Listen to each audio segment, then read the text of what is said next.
Você pode até não concordar, mas esse jogo aqui é GOT, tá, mano? Não tem nem o que falar.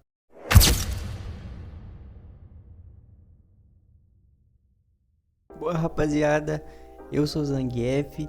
Seguinte, cara, hoje eu tô aqui pra fazer uma review de Marvel Spider-Man, tá? Então, sem muita enrolação, bora pro vídeo. Rapaziada, é o seguinte, o primeiro tópico que eu quero começar falando nesse vídeo é o hype. Pra quem não sabe, hype é o seguinte: vamos supor, você tá ali andando pelo YouTube, assistindo alguns vídeos e você vê, sei lá, um Red Dead da vida. Aí você não conhecia o jogo, nunca tinha jogado, mas vê um pouco da gameplay, um pouco da história e acha muito bacana. Vai criando expectativa, vai querendo jogar o jogo, então basicamente o hype consiste nisso aí, fechou? Cara, então, eu conheci esse jogo em 2022, quando eu tava ali vagando pelo YouTube, né, procurando alguns vídeos, e eu sempre fui muito fã do Homem-Aranha, então esse jogo apareceu pra mim. Eu fui assistindo algumas gameplays, assisti coisa do Web Swing, assisti breves partes da história, e tudo parecia muito bom, cara. Eu tive uma impressão muito satisfatória do jogo e parecia uma obra de arte. Só que depois de um tempo eu descobri que o jogo só tinha como ser jogado pelo PlayStation 4 e pelo PlayStation 5. E isso me deixou meio frustrado porque eu era jogador de Xbox One, então eu não tinha oportunidade de jogar o jogo a menos que eu comprasse um console da Sony. Só que em 2022, mais ou menos pro final do ano, se eu não me engano, ele foi lançado para PC. Uma versão remasterizada, uma versão mais bonita e tudo mais. E então, desde então, cara, eu comecei a juntar dinheiro para montar meu PC, vendi o meu Xbox One na metade de 2024. Então, eu fui juntando grana para poder ter a oportunidade de jogar o jogo, sabe? E finalmente, cara, agora em janeiro de 2025, eu consegui ter essa oportunidade, tá ligado? E foi uma coisa muito boa porque desde os primeiros minutos de jogo foi muito satisfatório de jogar, foi muito divertido, é um jogo muito bom, sabe, cara? E uma coisa que não me impressionava tanto nos vídeos, mas que me surpreendeu muito foi a história do jogo. Eu vou me aprofundar um pouco mais num próximo tópico sobre a história, porém, cara, brevemente falando, eu esperava uma história nota 7, uma história nota 8, tá ligado? Que fosse da hora, mas que não fosse nada surpreendente. Porém, cara, a história desse jogo me fez lembrar quando eu tava jogando o Red Dead 2. E longe de mim comparar os jogos, mas me fez lembrar porque me prendeu. Sabe aquele jogo que você tem vontade de pegar o controle, de ligar o console ou o PC e continuar jogando para descobrir o que acontece? Foi exatamente o que aconteceu comigo, sabe? E eu achei isso muito satisfatório e pra mim, no quesito hype, o que mais me surpreendeu foi justamente a história, tá ligado? Então, as minhas expectativas com o jogo, o que eu já tinha de expectativa alta preencheu e o que eu tinha de expectativa mais baixa acabou ultrapassando, tá ligado?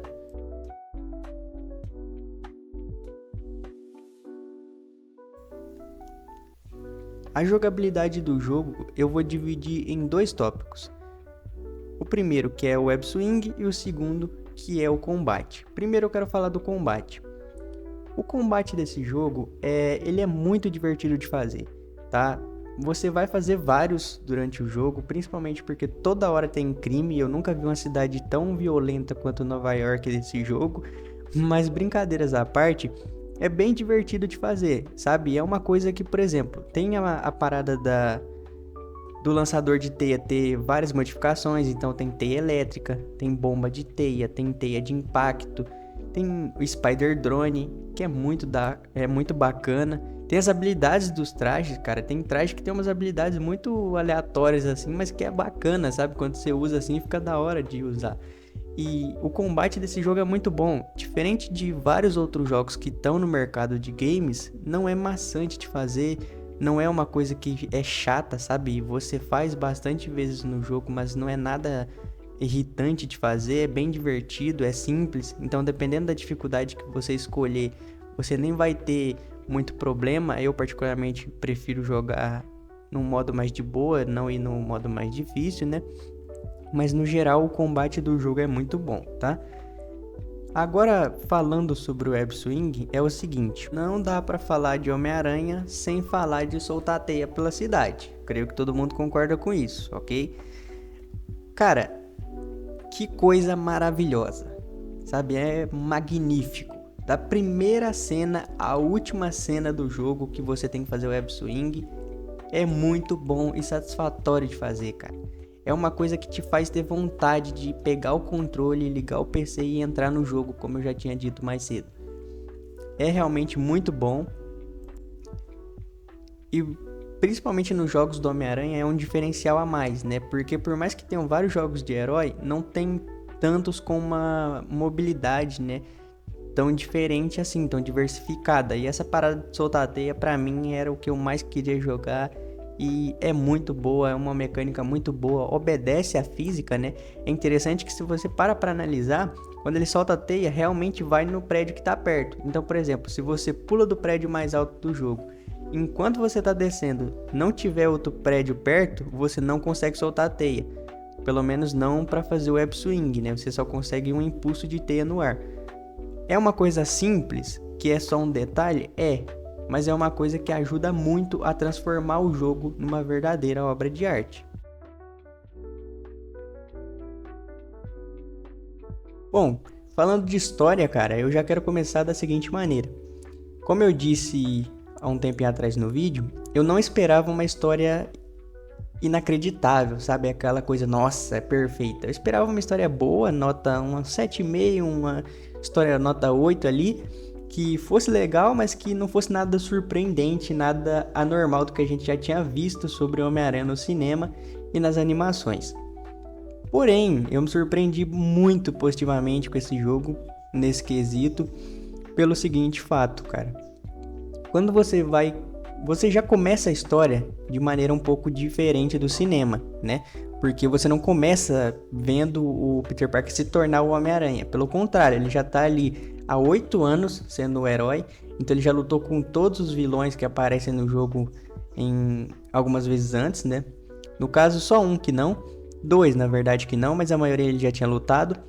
E os personagens são muito bem trabalhados, cara. Um personagem que, assim, pra mim me surpreendeu muito também foi a Mary Jane. E pelo seguinte fato. Na trilogia ali, né, do Tobey, no começo era uma personagem legal, só que com o decorrer do tempo ela ficou insuportável, cara. E óbvio que cada um tem o seu gosto, mas você pode ver que a maioria do fandom não curte a personagem lá da primeira trilogia dos cinemas, porque ela é muito irritante, cara. Vai passando assim, tá ligado? Ela meio que só se importa com ela. Ela fala que o Peter não dá atenção e tal, mas você tá ligado que é mentira, e fora o fato de ter ficado com metade da cidade ali, então, sei lá, uma personagem meio frustrante. Mas no jogo isso é bem diferente, cara. Desde as missões stealth ali que você tem que fazer, que são muito boas por sinal, e não são maçantes, porque não é o tempo inteiro, é uma vez ou outra, então é bem legalzinho de fazer. Tem a questão do relacionamento com o Peter e a questão do relacionamento com o Homem-Aranha. Isso é muito legal, porque apesar dos dois não estarem juntos ali, numa parte do jogo, você vê que mesmo assim ela continua ajudando o Peter, né? E não fala basicamente que ele é o Homem-Aranha para as pessoas. Por mais que isso seja uma coisa simples e óbvia, é um ponto bem positivo na minha visão. E eu acredito que o ápice da história não tem como ser outro, né, cara? O ápice da história nem tem como ser outro, como eu disse, porque é a parte de salvar a Tia May ou salvar a cidade. Cara, todo mundo que, assim, pelo menos pra mim, essa questão de ser um herói significa colocar, né, o povo ali, a população de onde o cara mora, na frente da família e na frente do próprio cara que é o herói. E esse jogo retrata isso muito bem, porque o Homem-Aranha tem que decidir salvar a cidade e deixar a Tia May descansar. Por mais que pareça uma atitude óbvia, todo mundo, se estivesse na pele do Peter, ia querer salvar a Tia May também, tá ligado? Mas faz parte, né? E eu acredito que esse foi o ápice da história, mas no geral, cara, pra mim é uma história nota 9,5. Tem algumas coisas que eu mudaria, que é o que eu vou falar agora, mas mesmo assim é muito bom.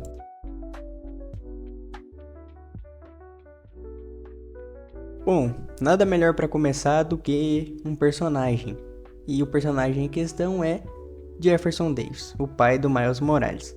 Antes de tudo, cara, eu gostei muito da presença dele no jogo, por mais que o jogo não seja focado no Miles, É muito divertido de ter esse cara assim. E a missão que ele aparece, a primeira, né? Ele salvando o Homem-Aranha ali, ajudando o Homem-Aranha contra os caras do... Tanto os capangas do Fisk e os demônios. No caso, os capangas do Fisk, se eu não me engano, não apareceram, né? A gente só tava investigando. Mas enfim, é muito bacana a primeira missão. Pô, adrenalina demais, é bem da hora. Só que, já na segunda missão, o cara já morre. E vai ter gente que não vai concordar comigo. Mas, cara, pra mim, essa foi uma falha muito, assim, sabe? Muito desnecessária da Insomniac. Pelo seguinte, cara.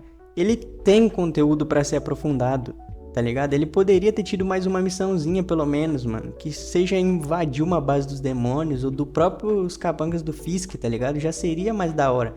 Pra você criar uma conexão a mais com o personagem. E eu tenho certeza que tem gente que jogou os jogos do Homem-Aranha que não conhecia tão bem as histórias assim, e principalmente a do Miles Morales. Então você ter um aprofundamento a mais conteúdo, ajudaria muito nesse quesito de conhecer mais as pessoas ali que estão, né, no jogo. As pessoas assim, os personagens, né, cara? Então, pra mim, faltou conteúdo nesse quesito aí do Miles Morales nesse primeiro jogo. A segunda coisa que eu mudaria seria quando o Dr. Otto, né, vira o Dr. Octavius, sei lá, quando ele vira o vilão, basicamente. Porque é o seguinte, apesar de ter uma menção ali que o Peter percebe que a parada ali, né, o chip que fica implantado nele pode modificar a personalidade e tudo mais, é muito frustrante pelo seguinte fato. Cara, ele vira o vilão do nada. Do nada, o cara é o líder do Sexteto Sinistro. E, mano, beleza, tá ligado? Não é que, tipo assim, você não soubesse que ele ia virar vilão. Principalmente pra quem já conhece um pouco da história do Homem-Aranha. Só que, cara, do nada, o cara simplesmente vira um vilão e vai atrás do Homem-Aranha. E por mais que isso mude a personalidade dele, pra mim, faltou pelo menos uma ceninha, mano. Mostrando que ele tava, tá ligado? Fazendo isso. Por mais que ele tivesse já a raiva do Norman, faltou conteúdo nessa parte, na minha opinião, tá ligado? Faltou uma ceninha ali, um filmezinho ali a mais, uma cutscene, pra mostrar ele se tornando, tá ligado? Pra mostrar ele usando os braços de maneira maldosa ali, assim, pra virar o vilão e pra soltar os caras ali da balsa e tudo mais. Porque, pô, do nada, o Sexteto Sinistro tá solto na cidade e o líder é o Otto. Pra mim isso não faz muito sentido, pelo menos não da maneira que foi apresentado.